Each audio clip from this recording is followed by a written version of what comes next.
Brooklyn Independent Television. Battle for Brooklyn is now in theaters. When you think of Coney Island, the rides, the boardwalk, and the beach usually come to mind. Certainly not the furniture shops along nearby Surf Avenue. Now 4 of them are closing, and Sherry Carabin tells us why. They have no place on Surf Avenue. I think they do fit in. I mean, because you still have, people that live around here. Should they stay or should they go? That's the question being debated by many in the People's Playground, as several furniture stores along Surf Avenue appear to be ready to close up shop for good. It's a shame, they've been here for a long time. But now I guess they're closing because, we got the new Luna Park, Coney Island and everything. Like a lot of businesses is closing now. I've been coming to Coney Island for years now. I have a friend who's researched Coney Island and written about it. And I've always felt that the place itself was sort of defined by a process of change. And for the most part, we have nostalgic views of Coney Island that maybe aren't really borne out by histories that are told. The Coney Island USA founder and executive artistic director Dick Ziggin says the issue really comes down to zoning. The furniture stores have been here since the 70s.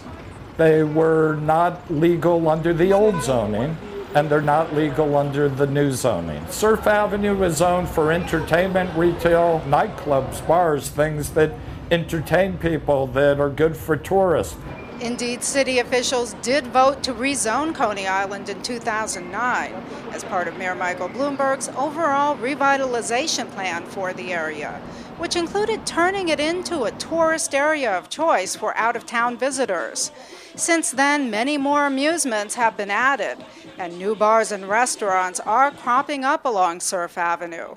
Ziggin and other amusement enthusiasts are hoping if the furniture stores relocate, more entertainment-related businesses will take their place. We're not trying to take property away from somebody. We're trying to encourage a new vision of Coney Island that's good for tourists, that's good for entertainment, where the nightlife goes till midnight or later.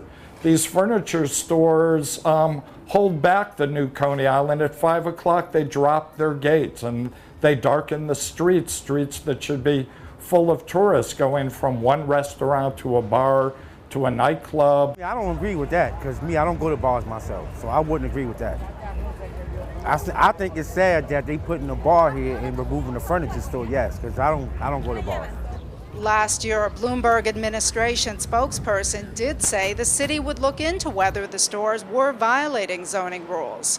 But it's unclear what role the city might have played in the closings. A spokesperson from the Department of Buildings told me that the city had nothing to do with the furniture stores leaving. Is this the case?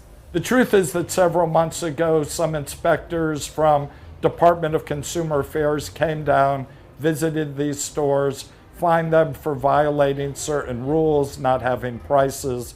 And although technically the city didn't tell them you gotta close, maybe the city was trying to convince them you're really not going to make money here, go elsewhere.